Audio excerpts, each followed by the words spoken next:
ලස්සන තේ වත්තක් මැදින් ඇවිල්ලා අපි මේ කඩන්නේ බරකොකු එහෙමත් නැත්නම් පාත්තරකොකු සමහර පැතිවල බැරකොකු කියලාත් හඳුන්වනවා. ඖෂධීය ගුණයකින් යුතු ශාකය තමයි මේ කඩන්න යන්නේ.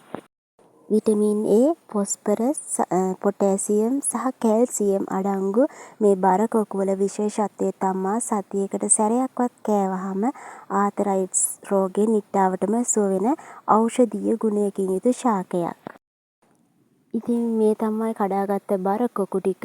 ඊළඟට අපි කරන්නේ මේ කඩාගත්ත බරකොකු ටික ගෙනල්ලා හොඳින් හොදලා පිරිසිදු කරලා ගන්නවා. ඊළඟට ඒක චූටි කෑලි වලට හරියට කොහිල දළු කඩනවා වගේ කඩා ගන්නවා. මේක චුට්ටක් සෙවල ගතිය යුතුයි.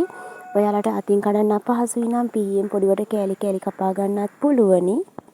මම නම් කඩාගන්නේ මෙහෙම අතින් හිමිසරේ චුටි කඩා ගන්නවා.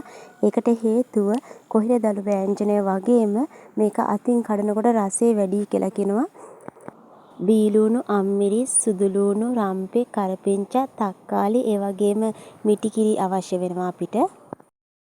මුලින්ම මම කරන්නේ වතුර ටිකක් ලිපේ තියලා ඒකට කහ කුඩු ටිකක්, ගොරකටු ටිකක්, ඒ වගේම ලුණු කුඩු ටිකක් දාලා වතුර ටික හොඳින් රත් කරගන්නවා. ඊට පස්සේ කඩාගත්ත බරකොකු ටික ඒකට දාලා හොඳින් තම්බ ගන්නවා.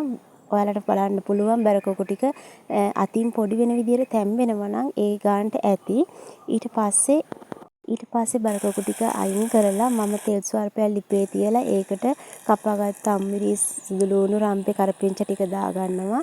ඊළඟට ඒකට 3-5 කුඩු ටිකක්, මිරිස් කුඩු ඒ හැමදේම දාලා ඒකට බරකොකු ටික දාගන්නවා.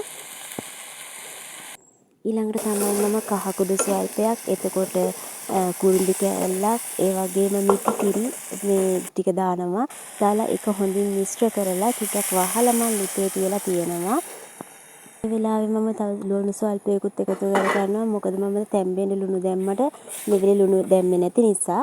ඊට පස්සේ මේ හොඳින් මිශ්‍ර කරලා පියනකින් වහලා මද ගින්නේ මම උයා ගන්නවා. අවසානයේදී තක්කාලි ස්වල්පයකුත් මම එකතු කරගෙන මගේ බැරකොකු මාළු උයලා ඉවරයි. මේ තමයි ආතරයිටස් රෝගීන්ට බොහොම ගුණදායක බැරකොකු.